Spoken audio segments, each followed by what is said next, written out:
பழத்தோட்ட ஊழியங்கள், கத்தரருளின ஊழியங்கள், திராட்சை பழத்தோட்ட ஊழியங்கள், கத்தரருளின ஊழியங்கள், அவரில் நிலைத்திருந்து கனி கொடுப்போம், கத்தர் வாய்க்க செய்வார். அவரில் நிலைத்திருந்து கனி கொடுப்போம், கத்தர் வாய்க்க செய்வார். துதி உமக்கே, துதி உமக்கே, துதி உமக்கே என்றுமே என்றும்.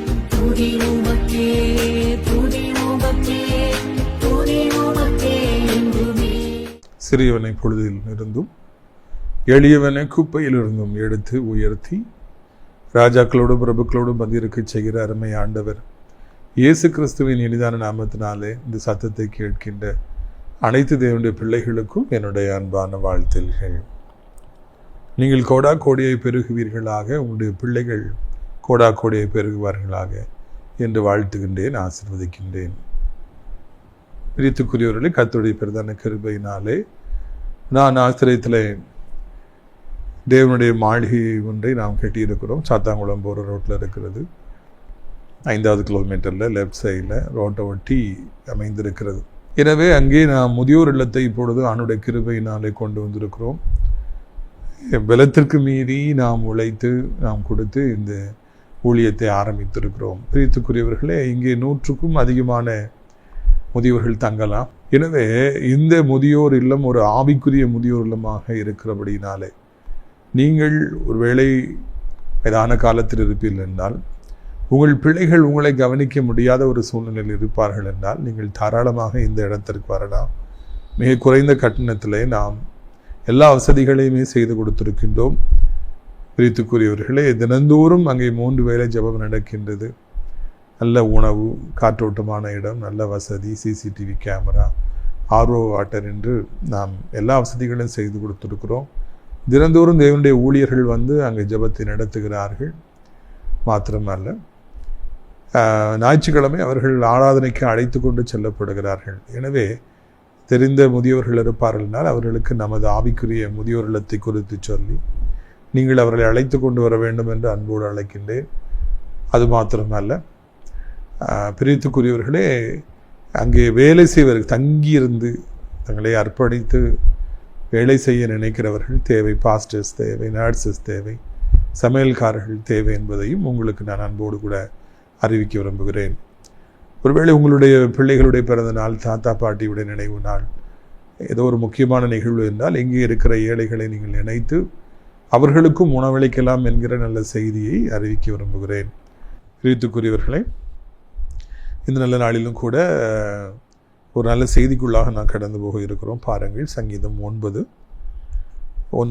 சிறுமைப்பட்டவனுக்கு கர்த்தர் அடைக்கலமானவர், நெருக்கப்படுகிற காலங்களிலே அவரே தஞ்சமானவர். சிறுமைப்பட்டவனுக்கு கர்த்தர் அடைக்கலமானவர், நெருக்கப்படுற காலங்களிலே அவரை தஞ்சமானவர். இதில் சிறுமைப்பட்டவன் என்று ஒரு வார்த்தை நாம் காண்கின்றோம். சிறுமைப்பட்டவன் என்றால் யார் என்கிற ஒரு கேள்வி இப்பொழுது எழும்புகிறது. நிச்சயமாய் சிறுமைப்பட்டவர்கள் இந்த பூமியிலே எக்கச்சக்கமாக இருக்கிறாங்க. என் கர்த்தருடைய பிள்ளைகள் கூட நிறைய பேர் சிறுமைப்பட்டு போயிருக்கிறாங்க. எனக்கு ஒரு ஐயாவை தெரியும். அவர் நன்கு வாழ்ந்து கெட்டவர், நல்ல வசதியாக இருந்தார். அதுக்கு பிறகு அவருக்கு அந்த வசதியெல்லாம் போய் கஷ்டப்பட்டு கொண்டிருந்தார். அப்பொழுது அவருடைய சொந்தக்காரர் ஒருவருக்கு திருமணம் அங்கே நடைபெற்றது. அழைக்காமலேயே அவர் அந்த திருமணத்துக்கு போகிறார். அங்கே வாய்ந்து சொல்வதற்கு யாருமே இல்லை. அந்த மாப்பிள்ளை பொண்ணு அந்த ஒரு வண்டியில் காரில் போகிறாங்க. இவர் தான் பைக்லேயே வேகமாக விரட்டிக்கிட்டே போகிறாரு. அங்கே சென்றால் அவருக்கு எந்த மரியாதையும் கொடுக்கப்படவில்லை, ஒருவரும் பேசவில்லை. வெக்கத்தோடு கூட அவர் திரும்பி வந்தார். நான் சொல்கிறது பல வருஷங்களுக்கு முன்பதாக நடந்த ஒரு சம்பவம். ஒரு இடத்துக்கு அன்பை தேடி போகும்பொழுது அங்கே யாரும் மதிக்கவில்லை என்றால் இன்சல்ட் பண்ணப்படுவாங்கன்னா, அற்பமாக எண்ணப்படுவாங்கன்னா, சீ அப்படிம்பாங்கன்னா, போடா அப்படின்னு சொல்லுவாங்கன்னா, அவர்கள் தான் சிறுமைப்பட்டவர்கள். உள்ளம் முழுவதும் அன்பு, உள்ளம் முழுவதும் பாசம், உள்ளம் முழுவதும் ஜெபம், உள்ளம் முழுவதும் கிறிஸ்து, அப்படிப்பட்ட பிள்ளைகள் இந்த வெளி உலகத்தில் போய் அன்பாய் வாழ நினைக்கிற பொழுது யாராலும் ஏற்றுக்கொள்ளப்படவில்லை என்றால் ஃபைனான்ஸில், வேலையில் அவங்க தோல்வியை சந்திப்பாங்கன்னா, ஒன்றும் இல்லாமல் இருப்பாங்கன்னா, இந்த உலகத்தின் பார்வையிலே அவர்கள் சிறுமைப்பட்டவர்களாக இருக்கிறாங்க. அது மாத்திரமல்ல, ஒரு சிலர் பாவங்களிலே பிடிக்கப்படுகிற பொழுது அவர்களை இந்த உலகம் சிறுமையானவர்களாகவே பார்க்கிறது, கேவலமானவர்களாகவே பார்க்கிறது. இப்படிப்பட்ட சிறுமையானவர்களுக்கு இந்த பூமியிலே ஒருவரும் துணையாக இருக்க மாட்டார்கள், ஒருவரும் ஏற்றுக்கொள்ள மாட்டார்கள். சிறுமையானவர்களுக்கு நண்பர்களாக யாருமே இருக்க மாட்டார்கள், தோழர்கள் கிடையாது, சப்போர்ட் யாரும் கிடையாது, யாரும் கொடுக்க மாட்டாங்க. அப்படி வாழ்க்கை பரிதாபகரமானதாக இருக்கும். மேலே இருந்து கீழே விழுந்து விட்டார்கள் என்றால் அவருடைய வாழ்க்கை இப்படித்தான் இருக்கும். ஆனால் இங்கே ஒரு வார்த்தையை நாம் காண்கிறோம், சிறுமைப்பட்டவர்களுக்கு கர்த்தர் அடைக்கலமானவர். அந்த நேரத்தில் ஆண்டவர் வாயின்று இரு கரங்களை நீட்டி அவர் வரவேற்கிற தேவனாக இருக்கிறார். கெட்டகுமாரன் மனம் திரும்பினான், தன் பாவத்தை உணர்ந்து வந்தான். உலகத்தின் பார்வையில் அவன் சிறுமைப்பட்டவனாக இருந்தான், சொந்த அண்ணனுடைய பார்வையில் அவன் பெரிய பாவியாக இருந்தான். ஆனால் தகப்பனோ அடைக்கலமாக இருந்தார். வாயின்று தன்னுடைய மகனை அவர் ஏற்றுக்கொண்டார். இந்த உலகத்தின் பார்வையில் இன்றைக்கு நீங்களும் கூட சிறுமையானவர்களாக இருக்கலாம். உங்கள் சொந்தக்காருடைய பார்வைக்கு நீங்கள் ஒரு அருவருப்பானவனாக இருக்கலாம், நண்பருடைய பார்வையிலே நீங்கள் ஒரு ஆகாதவனாக இருக்கலாம். வாராம்பாரு உங்களுக்கு கேவலமாய் பேசலாம், முகத்தை திருப்பி கொள்ளலாம். இன்றைக்கு ஒருவரும் உங்களுக்கு ஆதரவாக இல்லாமல் இருக்கலாம். ஆறுதலை தேடி, அன்பை தேடி பல இடங்களுக்கு சென்று மனம் உடைந்து போயிருக்கலாம். கர்த்தர் உங்களுக்கு அடைக்கலமாக இருக்கிறார். அவர் அந்த நேரத்தில் அவர் உங்களை ஏற்றுக்கொள்கிறவராக இருக்கிறார். ஆண்டவர் ஒருபொழுதும் உங்களை அற்பமாக எண்ணுவதில்லை. ஆண்டவர் ஒருபொழுதும் உங்களை சிறுமைப்பட்டவனாக நினைப்பதில்லை. நீங்கள் செய்த பாவங்களை அவர் நினைப்பதில்லை. உங்களது பணம் இல்லை என்று அவர் அற்பமாக நினைப்பதில்லை. உங்களை அவர் வெறுப்பதில்லை. மாறாக நான் உருவாக்கிய பிள்ளை அல்லவா என்று உங்கள் மீது ஒரு அன்பு வைக்கின்றவராக அவர் இருக்கின்றார். அவர் உங்களுக்கு அடைக்கலமாக இருக்கிறார். இந்த கஷ்டமான காலங்களிலே, மனிதர்கள் உங்களை ஏற்றுக்கொள்ளாத இந்த நேரத்தில் அவர் உங்களை ஏற்றுக்கொண்டு உங்களுக்கு அவர் அடைக்கலமாக இருக்கிறார். இந்த வசனத்தை பாருங்கள், நெருக்கப்படுற காலங்களில் அவரை தஞ்சமானவர். சில சமயங்களிலே நாம் நெருக்கப்படுகிறோம், தேவனுடைய பிள்ளைகளாகி நாம் நெருக்கப்படுகிறோம். மாதம் பிறக்கிற பொழுதே பணம் இல்லாதபடிக்கு, அதில் இல்லைன்னா அதுக்கு பணம் கொடுக்கணும், இதுக்கு பணம் கொடுக்கணும், நெருக்கப்படுற அந்த காலங்களில் நம்மிடத்தில் ஒன்றுமே இல்லாமல் போகின்ற அந்த நேரங்கள் எல்லாம் கொடுமையான நேரங்களாக இருக்கின்றன. இத்தனை பேருக்கு பணம் கொடுக்கணும், கையில் பணமே இல்லைன்னு நம்ம என்ன பண்ண முடியும்? பணம் வேணும்னு சொல்கிறவங்க விட்டுருவாங்களா? விட மாட்டாங்க, நெருக்குவாங்க. கடன்காரர்களால் நெருக்கப்படுற அனுபவம் மிகவும் கொடூரமான ஒரு அனுபவம். பொல்லாத மனிதர்களால் நெருக்கப்படுற அனுபவங்கள் மிக கொடூரமான அனுபவங்கள். அந்த பாதை மிகவும் கசப்பானவைகள், நெருக்கப்படுற காலங்கள். வாழ்க்கையில் சில நேரங்கள் நெருக்கப்படும். தாவீது மிகவும் நெருக்கப்பட்டார். கூட இருந்தவங்களாம் கள்ள தூக்கி எறியணும்னு சொன்ன உடனே, உன்னால தான் என் பிள்ளைகள் போச்சு, பொண்டாட்டி போயிட்டா, கள்ள தூக்கி கொன்றுவோன்னு சொல்லி கூட இருந்தவங்களே 200 பேருன்னு சொன்ன பொழுது தாவீது மிகவும் நெருக்கப்பட்டார் என்று நான் காண்கிறோம். சில நேரங்கள் நம்முடைய வாழ்க்கையில் நாம் மிகவும் நெருக்கப்படுறோம், போகிறதுக்கு இடம் தெரியாமல், இந்த பிரச்சனை எப்படி சந்திக்க போகிறோன்னு சொல்லி நமக்கு தெரியாமல், ஐயோ இவங்க நெருக்கிறாங்களே, இவங்க கையிலேருந்து நான் எப்படி என்னை தப்புவிப்பேன் என்று நான் கலங்குற பொழுது அதிகமாக நெருக்கப்படுறோம். அந்த நேரத்தில் அவரே நமக்கு தஞ்சமாக இருக்கிறார்.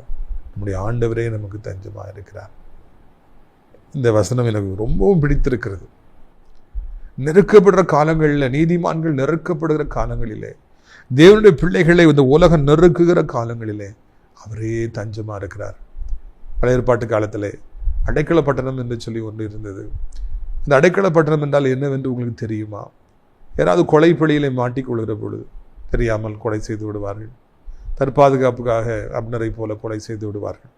அப்பொழுது கொல்லப்பட்டவனுடைய சகோதரனோ இல்லைன்னா யாரோ கொலை செய்யணும், பழி வாங்கணும்னு சொல்லி அவர் துரத்துகிற பொழுது இந்த அடைக்கல பட்டணத்துக்குள்ளே ஓடி ஒளிஞ்சிக்கிட்டாங்கன்னா அந்த பழி வாங்க நினைக்கிறவங்க உள்ளே போகவே முடியாது, போகக்கூடாது.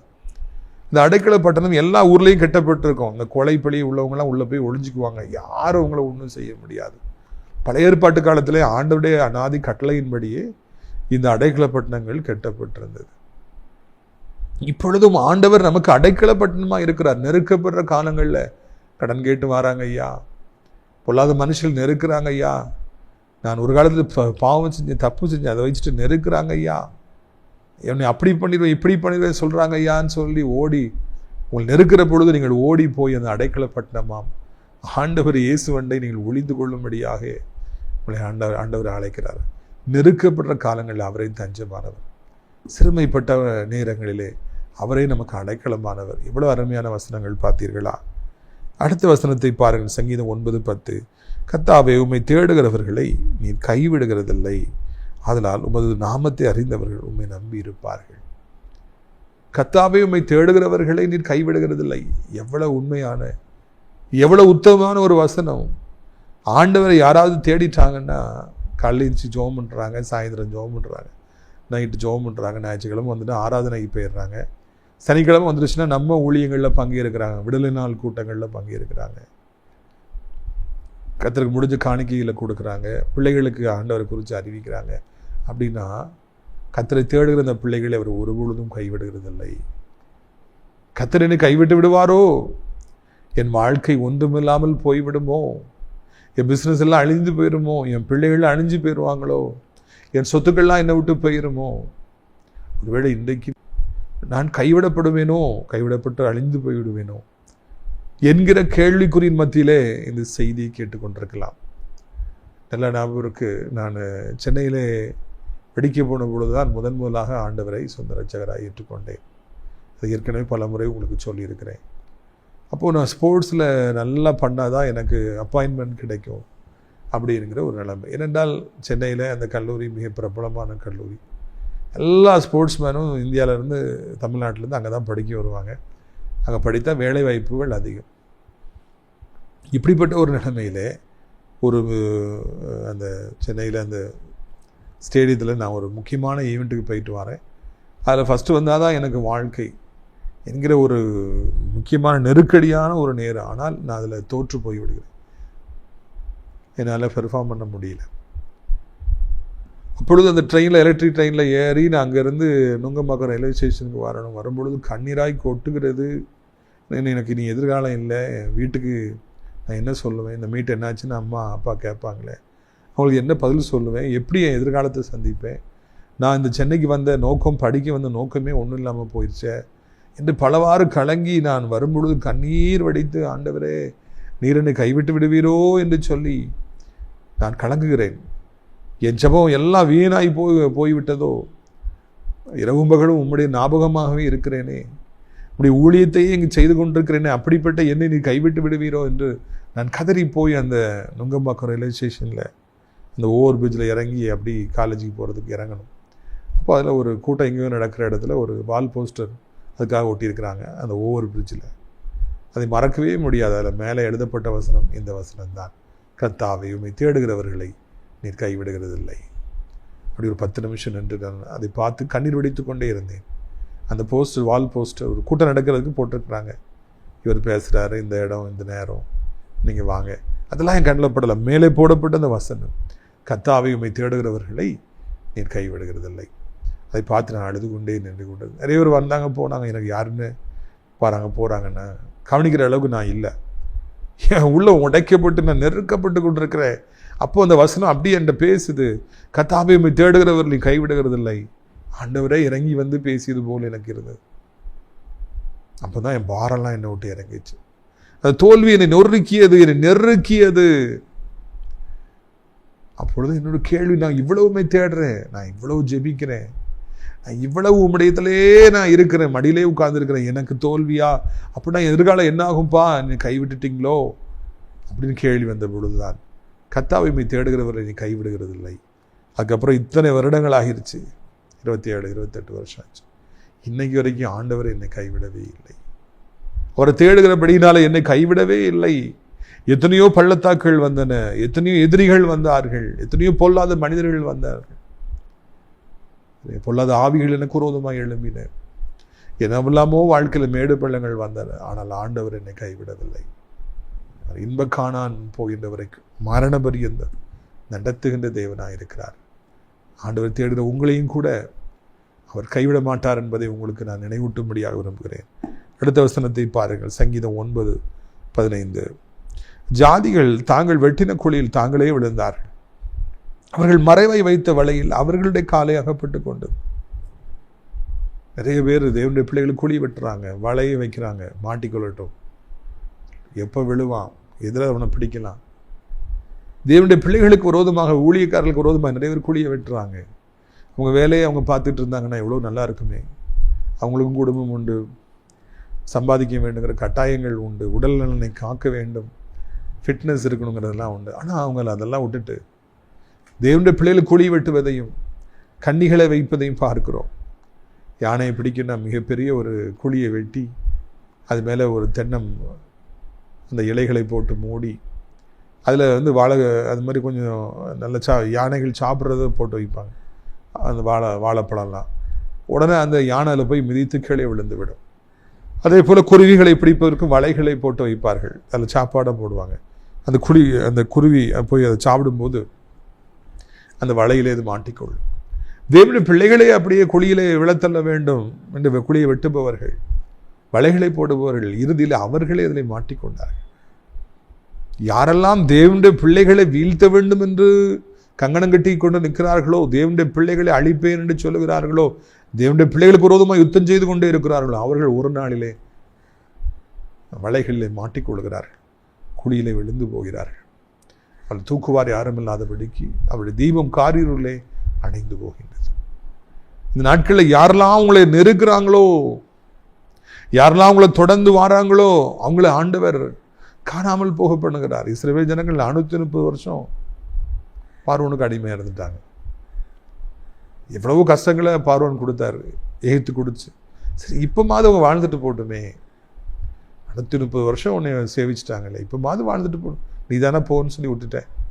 ஆனால் அதுக்கு பிறகு மனசு மாறுது, இவங்க போயிடக்கூடாது, இவங்களை விடக்கூடாது, இந்த அடிமைகளை விடக்கூடாது, போய் பிடிப்பேன்னு சொல்லி 600 ரதங்களை கூட்டிக் கொண்டு சேரியட்ஸில் ஆயிரக்கணக்கான வீரர்களை அழைத்து கொண்டு வந்து பிடிப்பேன் என்று மறுபடியும் பார்வோம் துரத்தி வந்தானா. எனக்கு இவ்வளோ பெரிய நாடு இருக்கிறது, இவ்வளோ பெரிய சிலர் இது போதும், அவங்க 430 வருஷம் இருந்துட்டாங்க. சரி, இன்னும் நம்ம கதையத்தை பார்ப்போன்னு நிற்கலை, விடமாட்டேன். விளைவாக அந்த செங்கல் 2ஆய் பிளந்தவர்களை விழுங்கி கொண்டது. அவர்கள் வழியே வந்த பொழுது விழுங்கி அனைவரும் மரித்து போனார்கள். பிறரை அழிக்க வேண்டும் என்று தொடர்ந்து வருபவருடைய முடிவு இப்படித்தான் இருக்கும் என்பதை இந்த பைபிள் நமக்கு அழகாக சொல்லிக் கொடுக்கிறது. உங்களை யாரெல்லாம் பிடிக்க வேண்டும் என்று தொடர்ந்து வருகிறார்களோ, குழி வெட்டி கொண்டிருக்கிறார்களோ, செய்வனை வைத்துக் கொண்டிருக்கிறார்களோ, அவர்களுடைய முடிவு பயங்கரமாக இருக்கும். ஒரு சகோதரி தெரியும், வாலிப மகள், ஒரு குடும்பத்துக்கு விரோதமாக ஏராளமான செய்வனை. அம்மா இறந்து போயிட்டாங்க, தங்கச்சிக்கு வியாதி, யார் செய்வனை வச்சிருக்கா அப்படின்னு சொல்லி பார்த்தா அவங்க சொந்தக்காரர்கள். இந்த குடும்பம் அழியணும்னு சொல்லி சொந்தக்காரங்க தான் செய்வினை வச்சிருக்காங்க. அந்த பிள்ளை எனக்கு தெரிஞ்சு ஒரு 20 வருஷமா செய்வினையால் எவ்வளோ கஷ்டப்படும், விடுதலையே இல்லை. எங்கே கூட்டம் நடந்தாலும் அவள் ஓடி போயிடுவான், எங்கேனாலும் கூட்டங்கள் அவளை பார்க்கலாம். கஷ்டம், பண கஷ்டம், வியாதி, வறுமை, தனிமை, அதில் அவங்க ஆர்டர் பிடிச்சிட்டு இருக்காங்க. ஆனால் தொடர்ந்து செய்வினை வச்சுக்கிட்டே இருக்கிறாங்க. யார் வச்சுட்டு இருக்கிறாங்க? சொந்தக்காரர்களே வச்சுட்டு இருக்காங்க. ஆண்டவர் ஒரு நாள் அப்படிப்பட்டவர்களை காணாமல் போக பண்ணுவார். அவங்க குழியில் அவங்களே விடுவாங்க. யார் செய்வினை வைக்கிறாங்களோ அந்த ஆவிகள் அவங்க மேலேயே திரும்பும். என்னுடைய பிள்ளைகளும் தப்பி வைக்கப்படுவார்கள். பாருங்கள், சங்கீதம் 9:18, எளியவன் என்றைக்கும் மறக்கப்படுவதில்லை, சிறுமைப்பட்டவர்களுடைய நம்பிக்கை ஒருபொழுதும் கெட்டு போவதில்லை. எளியவன் என்றைக்கும் மறக்கப்படுவதில்லை. இன்னைக்கு இந்த உலகமே உங்களை மறந்து போயிருக்கலாம், நண்பர்களே மறந்து போயிருக்கலாம், சொந்த குடும்பமே மறந்து போயிருக்கலாம். ஒரு மனிதன் பிரகாசிக்கும் பொழுது தான் எல்லாருடைய கவனமும் அந்த மனுஷன் மேலே இருக்கும். எல்லாரும் பார்த்துட்டே இருப்பாங்க. அவங்க இல்லாமல் போயிட்டாங்கன்னா அடுத்து யார் பிரகாசிக்கிறாங்களோ அவங்கள பார்க்க போயிடுவாங்க. ஒரு கட்சி ஆட்சிக்கு வருகிற பொழுது எல்லாரும் அவங்களே பார்க்குறாங்க, தோற்று போனவங்கள யாருமே பார்க்க மாட்டாங்க. அவ்வளோதான், மறக்கப்பட்டுரும். அங்கே முன்னூட்டி அவங்க எவ்வளோ ஸ்ட்ராங்காக இருந்திருக்கலாம், மக்கள் மத்தியில் பயங்கர பிரபலமாக இருந்திருக்கலாம். ஆட்சி போய்விட்டது என்றால் ஒருவர் நினைக்க மாட்டாங்க. உங்களை எல்லாரும் இன்னைக்கு மறந்துருக்கலாம். ஆண்டவர் சொல்கிறாரு, எளியவன் என்றைக்கும் மறக்கப்படுறதில்லை. 5 வருஷம் மறந்துருக்கலாம், 10 வருஷம் மறந்துருக்கலாம், 20 வருஷம் மறந்துருக்கலாம். அவங்களை அற்பமாக நினைச்சிருக்கலாம். அவன் கதை முடிஞ்சு போச்சு, அவன் கதை முடிஞ்சு போச்சுன்னு சொல்லிட்டு இருக்கலாம். ஆனால் என்றைக்கும் நீங்கள் மறக்கப்படுவதில்லை, என்றைக்கும் நீங்கள் தோற்று போவதில்லை, என்றைக்கும் நீங்கள் வியாதிப்பட்டு பலகீனமாய் படுத்து கிடக்க போவதில்லை. ஆண்டவர் ஒரு நாளில் சூழ்நிலைகளை மாற்றுவார். அதான் அர்த்தம். எளியவன் என்றைக்கும் மறக்கப்படுவதில்லை. அந்த வசனம் சொல்கிறது பார்த்தீங்களா? சிறுமைப்பட்டவருடைய நம்பிக்கை ஒருபொழுதும் கெட்டு போவதில்லை. என் தேவன் உயிரோடு இருக்கிறார், ஒரு நாளிலே என்னை ஆசீர்வதிப்பார். அதுதான் சிறுமைப்பட்ட நம்முடைய நம்பிக்கை. நான் கர்த்தரை தேடுறேன், ஒரு நாள் அவர் என்னை ஆசீர்வதிப்பார். அந்த நம்பிக்கை ஒருபொழுதும் கெட்டு போவதில்லை. ஒரு நாள் வருகிறது, a day comes, a day arrives. அப்பொழுது ஆண்டவர் எல்லார் மத்தியிலும் உங்களை உயர்த்துகிற நல்ல தெய்வமாக இருக்கிறார். உங்கள் நம்பிக்கை ஒருபொழுதும் கெட்டு போகவே கெட்டு போக. எளியவன் என்றைக்கு மறக்கப்படுவதில்லை. சிறுமை பெற்ற நம்பிக்கை ஒருபொழுதும் கெட்டு போவதில்லை. என் மீட்பர் உயிரோடு இருக்கிறார். அப்பொழுது ஆண்டவர் எல்லாரையும் விட 1000 மடங்கு உங்களை உயர்த்துகிறார். எல்லாரும் பார்க்குறாங்க, ஒன்றும் இல்லாமல் போயிட்டான்னு நினைச்சோமே, இவன் கதை முடிஞ்சு போச்சுன்னு நினைச்சோமே, எங்கேயோ போய் நிற்கிறானே. பிரியத்துக்குரியவர்கள், எல்லாரும் உங்களை தேடி வருவார்கள். எல்லாரும் ஆச்சரியப்படுவாங்க. எதிரிகள் வெட்கப்பட்டு ஞானி தலை குடிவாங்க, ஐயோ என்று பால் கடிப்பார்கள், பல் கடிப்பார்கள். அப்படிப்பட்ட மேலான கரங்கள், மேலான கிருபைகள் உங்களுக்கு இந்த நாட்களில் உண்டாகும் என்று இயேசுவின் நாமத்தில் நான் அறிவிக்கும்படியாக விரும்புகிறேன். பிரியத்துக்குரியவர்களே, எவ்வளவோ பாடுகளை கடந்து வெட்கப்பட்டு அவமானப்படுத்தப்பட்டு ஒன்றுமில்லாதபடிக்கு நெருக்கப்பட்டு நீங்கள் இந்த நாளிலே கடந்து வந்து கொண்டிருக்கலாம். செய்தி கேட்டுக்கொண்டிருக்கலாம். ஆண்டவர் உங்களோடு தான் பேசுகிறார். உலகத்தை அனுபவிக்கிற, ஆட்டம் போடுகிற, என்ஜாய் பண்ணுகிற, அனுபவிக்கிற ஒரு குரூப் உண்டு. அவங்கெல்லாம் இருக்கட்டும். நீங்கள் ஒன்றுமில்லாதபடி நெருக்கப்பட்டு இருக்கிறீங்க. சிறுமைப்பட்டவன் நீங்க. நான் சிறுமைப்பட்டவன். அதனால் எனக்கு அதை குத்தி நன்கு தெரியும். சிறுமைப்பட்ட உங்களுடைய நம்பிக்கை ஒருபொழுதும் கெட்டுப் போவதில்லை. ஒருபொழுதும் கெட்டுப் போவதில்லை. எளியவன் என்றைக்கும் மறக்கப்படுவதில்லை. ஒரு நாள் வரும்போது ஆண்டவர் எல்லாருக்கும் மத்தியில் உங்களை உயர்த்தி காண்பிக்கின்றார். என் பிள்ளை என்று காண்பிக்கிறார். அந்த நாள் எப்பொழுது வரும் என்று சொல்லி நான் காத்திருக்கிறேன். என்னையும் கூட ஒரு நாளிலே ஆண்டவர் உயர்த்துவார். என் நம்பிக்கை வீண் போகாது. நீதிமொழிகள் 13:12 சொல்லுகிறது, நெடுங்காலமாய் காத்திருத்தல் இருதயத்தை இளைக்க பண்ணும். நெடுங்காலமாய் பாடுகளை அனுபவிப்பது, சிறுமைப்பட்டு வாழ்வது, அது இதயத்தை இளைக்க பண்ணும். இன்றைக்கு நடக்கும், நாளைக்கு நடக்கும், அடுத்த மாதம் நடக்கும் என்று காத்திருந்து ஒன்றுமில்லாமல் போய்கொண்டே இருப்பது அது வருத்தத்தை நமக்கு ஏற்படுத்தும். ஆனால் ஒரு நாள் வருகிற பொழுது ஆண்டவர் உயர்த்துவார். ஆண்டவர் மீது நாம் வைத்திருக்கிற நம்பிக்கை அது வீண் போகாது. விரும்பியது வரும்பொழுது ஜீவ விருட்சம் போல இருக்கும் என்று வார்த்தை சொல்லுகிறது. Hope deferred makes the heart sick, but a longing fulfilled is a tree of life. ஒரு நாளில் நீங்கள் விரும்பியது வரும், நீங்கள் நம்பியது வரும். நான் நம்புவது கர்த்தரால் வரும். உங்களுக்கு குறித்ததை ஆண்டவர் நிறைவேற்றுவார். உங்களுக்கு என்று குறித்திருக்கிறார். இதை கொடுக்கணும், இந்த வீட்டை கொடுக்கணும், இந்த லேண்டை கொடுக்கணும், இந்த ஆசீர்வாதங்களை கொடுக்கணும், சுகத்தை கொடுக்கணும். நீ கேட்ட ஞானத்தை உனக்கு தருவேன், நீ கேட்காத மகிமையையும் செல்வத்தையும் உனக்கு தருவேன் என்று சொன்னவர். அதற்கு அதிபதியானவர் உங்களுக்கும் கூட அப்படியே செய்வார். சாலமோன் ராஜாவை எப்படி ஆசீர்வதித்தாரோ அப்படியே உங்களையும் அவர் ஆசீர்வதிப்பார். இந்த 9வது சங்கீதத்தை நீங்கள் மறுபடியும் படியுங்கள். படித்து இதை உங்களை சொந்தமாக்கி கொள்ளுங்கள். அப்பொழுது இந்த வார்த்தையின்படியே கர்த்தர் உங்களை ஆசீர்வதிப்பார். உங்களுடைய ஆசீர்வாதத்திற்காக நான் ஜெபிக்கும்படியாக விரும்புகிறேன். நாம் ஜெபிப்போமா? எல்லாரும் கண்களை மூடுவோம். அப்பா பிதாவே, இந்த நாளுக்காக நன்றி செலுத்துகிறோம், ஸ்தோத்திரம் செலுத்துகிறோம். இந்த நாளிலும் கூட எங்களோடு நீங்கள் பேசியிருக்கிறீங்க. நெருக்கப்படுற மக்கள், சிறுமைப்படுத்தப்பட்ட மக்கள், எளியவர்கள் என்று எங்களுக்கு நீங்கள் பெயர் கொடுத்துருக்கீங்க. நெருக்கப்படுற நாங்கள் எளியவர்கள் நாங்கள் இருக்கிறோம், சிறுமைப்படுத்தப்பட்டிருக்கிறோம். இந்த உலகத்தின் பார்வையில் அற்பமாக எண்ணப்பட்டிருக்கிறோம், குப்பையாக எண்ணப்பட்டிருக்கிறோம். அப்படிப்பட்ட எங்களை கர்த்தர் நினைத்திருக்கிற இதற்காக நன்றி அப்பா. எவ்வளவு அருமையான வார்த்தைகள், ஆறுதலான வார்த்தைகள் ஐயா. எதிரிகள் தாங்கள் வெட்டிய குழியில் தாங்களே விழுவார்கள், தங்கள் வைத்த கண்ணியில் அவர்களே அகப்படுவார்கள் அப்பா. பிள்ளைகளாகி எங்களுக்கு நெருக்கப்படுற காலங்கள் நீங்களே தஞ்சமாக இருக்கிறீங்க, அடைக்கலமாக இருக்கிறீங்க, கேடகமாக இருக்கிறீங்க. நீங்கள் எங்களை ஏற்றுக்கொள்றீங்க. என்னிடத்தில் வருகிற எவனையும் நான் புறம்பே தள்ளுவதில்லை. எவ்வளோ பெரிய பாவி என்று இந்த உலகம் முத்திரை குத்தினாலும், கேவலமாய் பேசினாலும், சீ என்று தள்ளினாலும் நீர் எங்களை ஏற்றுக்கொள்கிறவராக இருக்கிறீங்க. அதற்காக நன்றி. இது சத்தத்தை கேட்கிற பிள்ளைகள் என்ன நிலைமையில இருந்தாலும் அவர்களுக்கு நீங்கள் உதவி செய்யுங்க.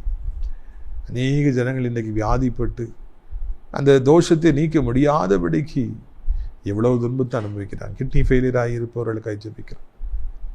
2 நாளைக்கு ஒருக்கா டயாலிசிஸ் பண்ணும், 3 நாளைக்கு ஒருக்கா டயாலிசிஸ் பண்ணும். எவ்வளோ பாவம்ப்பா.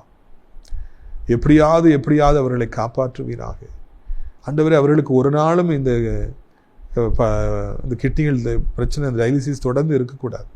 புதிய கிட்னிகளை சிருஷ்டித்து கழிவுகளை நீக்கி ஆண்டவரே கசடுகளை நீக்கி உடைய பிள்ளைகளை வாழ வைக்கும்படிக்கு நாங்கள் ஜெபிக்கிறோம். இயேசுவின் நாமத்தினாலே புதிய பலனை கொடுக்க வேண்டும் என்று சொல்லி கெஞ்சுக்கிறோம் ஐயா.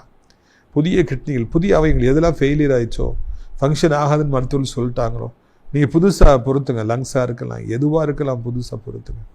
இறைவா, இந்த அருமையான நாளிலும் கூட என்ன வியாதியோட பிள்ளைகள் போராடி கொண்டிருந்தாலும் அற்புதத்தை செய்து சுகப்படுத்தும். ஆறாத புண்கள், பல வருஷம் வேதனையோடு இருக்கிறவங்களுக்கு அந்த புண்கள் ஆற செய்யுங்க. வீக்கங்களை வற்றி போக செய்யுங்க. ஆண்டவரே, கட்டிகளை மறைய செய்யுங்க. கர்த்தாவே, வேதனைகளை மறைய செய்யுங்க. செயல்படாத அவயங்களை செயல்பட வைங்க ராஜா. வாதம், பக்கவாதம், முடக்குவாதம் எல்லாம் மறையட்டும். ஹார்ட் அட்டாக்கே வேண்டாம். சடுதியில் எந்த ஆபத்தும் உங்களுக்கு வந்துட வேண்டாம். ஆண்டவரே சோத்திரம், என்ன கட்டி இருந்தாலும் மறையட்டும், என்ன வேதனைகள் இருந்தாலும் மறையட்டும். அதை போலவே வறுமையினாலே சிறுமைப்படுத்தப்பட்டிருக்கிற பிள்ளைகள், கடன் வாங்கி சிறுமைப்பட்ட மக்கள், வேதனைப்படுத்தப்பட்டு கொண்டிருக்கிற மக்கள், அவமானத்தின் மத்தியிலே வாழற மக்களுக்கு நீ உதவி செய்யுங்க. அவர்களை எப்படியாவது மீட்டெடுத்துக் கொள்ளுங்க. அற்புதங்களை, அதிசயங்களை செய்யுங்க அப்பா. ஒரு நிமிடம் போதும், ஒரு வார்த்தை போதும், பிள்ளைகளுடைய சிந்தை, பிள்ளைகளுடைய வாழ்க்கை மாறும், அவளுடைய நிலைமைகள் மாறும். சாம்பலுக்கு பதிலாக சிங்காரத்தை கொடுப்பீராக. வெக்கப்பட்ட இடத்துல நம்முடைய பிள்ளைகளை உயர்த்துவீராக. பணம் இல்லையே என்று தவிக்கிற பிள்ளைகளுக்கு வருமானங்களை ஏற்படுத்தி கொடுப்பீராக. அதிசயங்களை காண பண்ணுவீராக. அற்புதங்களை காண பண்ணுவீராக. பாலும் தேரும் ஓடுகிற இன்ப காணானை கொடுப்பீராக. இது அப்படி செய்ய போகிற அன்பிற்காக நமக்கு சோத்திரம். வாலிப வயதில் பிள்ளைகள் தவறாய் நடக்கிறபடியினாலே கண்ணீர் வெடிக்கிற பெற்றோர்களுக்கு ஜெபிக்கிறோம். போதைப் பொருள்களுக்கு, சாராயத்திற்கு அடிமைத்தனம், பைக்குக்கு வேகமாய் ஓட்டுறதுல அடிமைத்தனம், கெட்ட நண்பர்கள், ஆண்டவரை தோத்திரம் ஐயா. இன்னுமாக மொபைல் அடிமைத்தனம், பிள்ளைகள் பெற்றோர்கிட்ட பேசுறதில்லை, எதிர்த்து பேசுகிறாங்க. தவறான வாழ்க்கை. கண்ணீர் வெடிக்கிற பெற்றோருடைய கண்ணீரை கண்டவர்களை விடுவிப்பீராக. நீண்ட காலமாக குழந்தை இல்லையே, திருமணமாக காத்திருப்பவருக்கு அற்புதத்தை செய்வீராக. சொந்த வீடு இல்லையே, வாகனம் இல்லையே, இந்த நிலம் விற்க மாட்டேங்குது, இதை விற்றாதானே நான் ஏதாவது செய்ய முடியும் என்று காத்திருப்பவர்களுக்கெல்லாம் ஒரு அற்புதத்தை செய்யும். இந்த நாளிலே யார் கண்ணீரோடு ஜெபித்தாலும் அவர்களுக்கு உதவி செய்யும். கீழே விழுந்து விடாதபடி வயதானவர்களை 2 கைகளால் ஏந்தி கொள்ளுங்க. எலும்புகள் முறிஞ்சிடக்கூடாது, பெற்றுட்டு ஆயிடக்கூடாது. ஆண்டவரே, அதிசயங்களையும் அற்புதங்களையும் காணப்படுங்க இந்த நாளிலே ராஜா. எங்கள் பரம தகப்பனே, ஒவ்வொருவருக்கும் ஒரு அற்புதம் வேணும்ப்பா. எல்லா நாடுகளையும் ஆசீர்வதிங்க, இந்தியாவை ஆசீர்வதிங்க, தமிழ்நாட்டை ஆசீர்வதிங்க, அனைத்து மக்களையும் ஆசீர்வதிங்க. அனைத்து தேவனுடைய பிள்ளைகள், ஆலயங்கள், திருச்சபைகள், உதக பிதாக்கள் அனைவருடைய ஜெபங்கள் எல்லாரையும் அங்கீகரிங்க, ஆசீர்வதிங்க. ஆசிரியர் ஆட்சிப்படத்தோட்ட ஒளிகளை நேசிக்கிற, நாள்தோறும் நம்முடைய நிகழ்ச்சிகளை பார்க்கிற ஆண்டவரை தோத்திரமே, ஒவ்வொரு நாளும் ஆண்டவரை நமக்காய் ஜெபிக்கிற, அறிமுகப்படுத்துகிற, ஜெபத்தினாலே காணிக்கையில தாங்க நல்ல உள்ளங்கள் ஒவ்வொருவரையும் ஆசீர்வதி. இடைக்கலான்குரிய முதியோர் இல்லத்தில் தங்க அநேக முதியோர்களை அழைச்சிட்டு வாருங்க. வேலை செய்ய நல்ல நல்ல உள்ளம் கொண்டு அநேகரை அழைத்து கொண்டு வாருங்க. அது கொடுக்குற அநேக கரங்களை எழுப்பித்தாருங்க. ஏசி மூலம் ஜெபிக்கிறோம் நல்ல பிதாவே. என் ஆத்மாவை கத்திரை சோத்திரி, என் முழு உள்ளமையுடைய பரிசுத்த நாமத்தை சோத்திரி, என் ஆத்மாவை கத்திரை சோத்திரி, செய்த சகல உபகாரங்களை ஒரு பொழுதும் மறவாதே. கர்த்தராகிய இயேசு கிறிஸ்துடைய கிருபையும், பிதாவாகிய தேவனுடைய அன்பும், பரிசுத்தாவிடைய அந்யோன்ய ஐக்கியமில்லாத பிரசன்னம் உங்கள் அனைவரோடு இன்றைக்கு சதா காலங்களிலும் நிலைத்திருப்பதாக. அல்லேலூயா, அல்லேலூயா. God bless you.